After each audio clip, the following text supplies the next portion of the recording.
அனைவருக்கும் வணக்கம். இன்று நாம் பார்க்க இருக்கிற பகுதி திருக்குறளில் இருக்கிற சிறப்பான செய்திகளை தான் பார்த்துட்ருக்கோம். டிஎன்பிசி பொதுத்தமிழ், டெட்டுக்கு, யூஜிசி ஸ்லட்டு, நெட்டு, பிஜிடிஆர்பிக்காக படிச்சுட்டு இருக்கிற அத்தனை நண்பர்களுக்கும் இது பயனுள்ளதாக இருக்கும்னு நினைக்கிறேன். ஏற்கனவே பார்த்துருந்த பகுதியிலிருந்து இப்போ தொடர்ச்சியாக பார்க்கலாம். ப்ளேலிஸ்ட்டில் போனீங்கன்னா இதுக்கு முன்னாடி போட்ட காணொலிகள் எல்லாமே இருக்குது. கேட்டகரி வைஸ் இருக்கும், நீங்கள் போய் பார்த்துக்கலாம். நேர்மையாளனிடம் சேரக்கூடிய செல்வம் இது போல் அப்படின்னு வள்ளுவர் சொல்கிறாரு. மருந்து மரம் போன்றது அப்படின்னு சொல்கிறார். பயன் மரம் இதில் இடம்பெறக்கூடிய அணி பார்த்திங்கன்னா ஓமை அணி. உதவி வரைத்தன் உதவி இந்த பாட்டில் இடம்பெறக்கூடியது சொற்பொருள் பின்வரும் நிலையணி. நெருக்கடி நிலையில் செய்யும் உதவி என்பது உலகை விட பெரியது என்று வள்ளுவர் குறிப்பிடுகிறார். கைமாறு கருதாமல் செய்யும் உதவி என்பது கடலை விட பெரியது என்று வள்ளுவர் குறிப்பிடுகிறார். தினையளவு உதவியும் என்பது பனையளவு பெரியது என்று குறிப்பிடுகிறார். நன்றியுடையவர் செய்த நன்மையை 7 பிறப்பிலும் நினைப்பார் என்று குறிப்பிடுகிறார். முன்பு நன்மை செய்தவர் பின் கொலை செய்தாலும் மறத்தல் வேண்டும் என்று குறிப்பிடுகிறார். நன்றியை மறந்த ஒருவன் தப்புவதற்கு வழியே கிடையாது என்று குறிப்பிடுகிறார். சிறந்த சான்றோர் நலம் என்பது குணநலம்தான். அன்பு, பழி, நாணம், ஒப்புரவு, இரக்கம் இதெல்லாமே சான்றாண்மை தாங்கும் 5 தூண்கள் என்று வள்ளுவர் குறிப்பிடுகிறார். கடலால் உலகம் மாறுபட்டாலும் சான்றாண்மை மிக்கவர் என்று குறிப்பிடுகிறார்.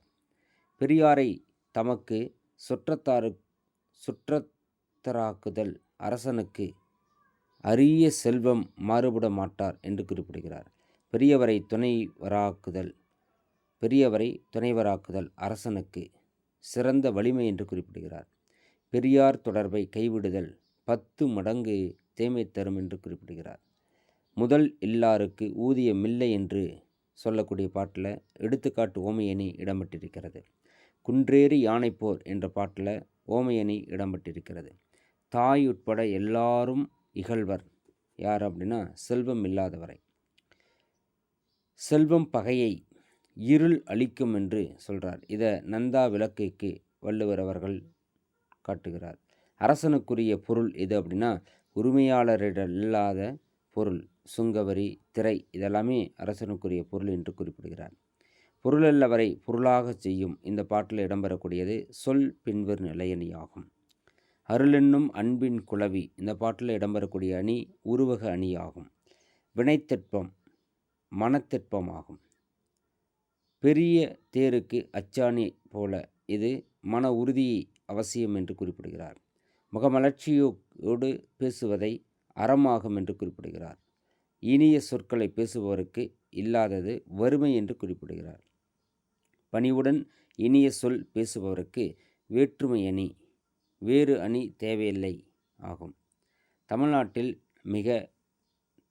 உள்ள மிக உயரமான சிலை எது அப்படின்னா நம்ம வள்ளுவர் சிலை தான். 133 அடிகள் கொண்டது. திருவள்ளுவர் சிலையை வடிவமைத்தார் யார் அப்படின்னா கணபதி ஸ்தபதி. திருவள்ளுவர் ஆண்டு என்பது நடைமுறைக்கு வந்தது 1971. தமிழின் சைத்திர வருடத்தின்படி தமிழின் முதல் மாதம் சித்திரையாகும். திருவள்ளுவர் தினம் கடைபிடிக்கப்படும் நாள் தை 2ஆம் நாள். திருக்குறள் என்பது அடையெடுத்த கருவியாகவியராகும். திருவள்ளுவருக்கு நாணயம் வெளியிட்டவர் நம்ம எல்லிஸ் அவர்கள். திருக்குறளில் உடைமை என்னும் முடியக்கூடிய அதிகாரங்கள் எண்ணிக்கை மொத்தம் 10 இருக்குது.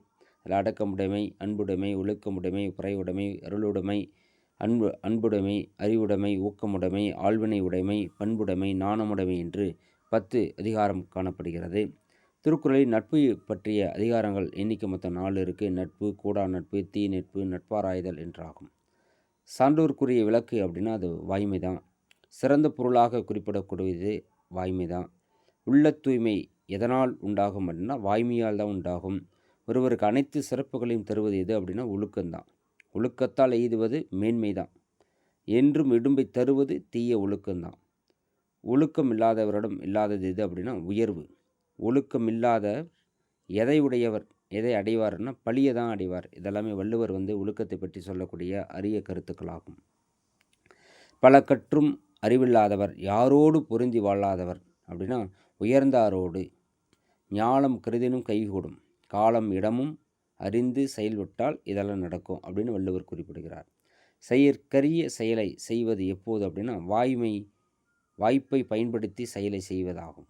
காலமறிந்து செயல்படுவதற்கு ஓமையாக கூறுவது எது அப்படின்னா கொக்கு தான் குறிப்பிடுறார். திறனறிந்து தேர்ந்து கொள்ள வேண்டியவர் எது அப்படின்னா மூத்த அறிவுடையார் நட்பு தான். அரியவற்றுள் எல்லாம் அரிது எது அப்படின்னா பெரியோரை போற்றி உருவாக்கி கொள்ளலாகும். நமக்கு வந்த துன்பத்தை போக்கி துன்பம் வராமல் பாதுகாப்பவர் யார் அப்படின்னா பெரியோர்கள் தான். கெடுப்பாரிலானும் கெடுவர் யார் அப்படின்னா பெரியோரின் துணை இல்லாதவராகும். நல்லார் தொடர்பை கைவிடல் எத்தகையது அப்படின்னா பலரை பகைத்து கொள்வதை விட தீமையானது என்று வள்ளுவர் குறிப்பிடுகிறார்.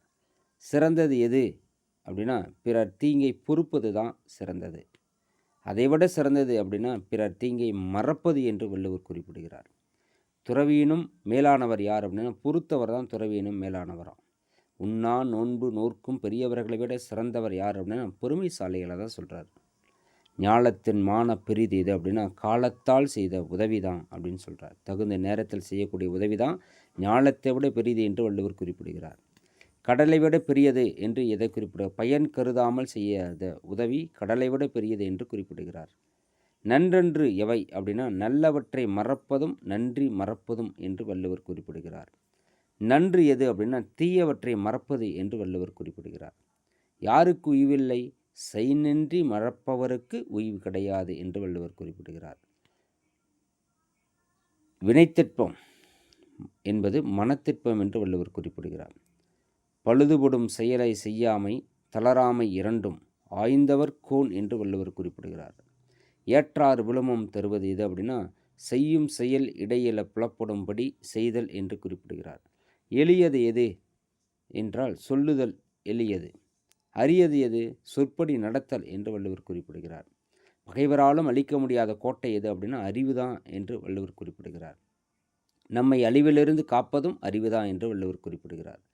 நடுங்க வரும் துன்பம் யாருக்கு கிடையாது அறிவுடையருக்கு கிடையாது என்று வள்ளுவர் குறிப்பிடுகிறார். எல்லாம் பெற்றிருந்தும் ஒன்றுமில்லாதவர் யாருன்னா அறிவிலார்.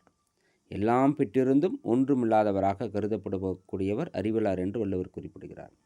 ஒருவருக்கு ஒரு பொருளை கொடுப்பதை விட நல்லது எது அப்படின்னா இன்சொல் கூறல் என்று வள்ளுவர் குறிப்பிடுகிறார்.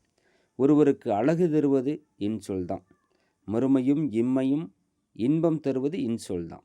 கனியேற்ப காய் கவர்ந்தற்று கடுஞ்சொல் கூறுவது என்று வள்ளுவர் குறிப்பிடுகிறார். அன்பை வெளிப்படுத்துவது கண்ணீர் என்று குறிப்பிடுகிறார். வாழ்க்கைக்கு நெறியது அன்புதான். அறத்திற்கும் மரத்திற்கும் துணையாகி வருவது அன்பு என்று வள்ளுவர் குறிப்பிடுகிறார். அன்புடைமையை அடைவதற்கு எளிமையான வழி யாவரிடத்தும் பழகுதல் என்று வள்ளுவர் குறிப்பிடுகிறார். உலகம் யாரை போற்றும் பண்புடையாரை போற்றும் என்று வள்ளுவர் குறிப்பிடுகிறார். உலகம் அழியாமைக்கு காரணம் பண்புடையார் என்று வள்ளுவர் குறிப்பிடுகிறார். மரம்போல்வர் யார் மக்கட் பண்பில்லாதவர் என்று வள்ளுவர் குறிப்பிடுகிறார்.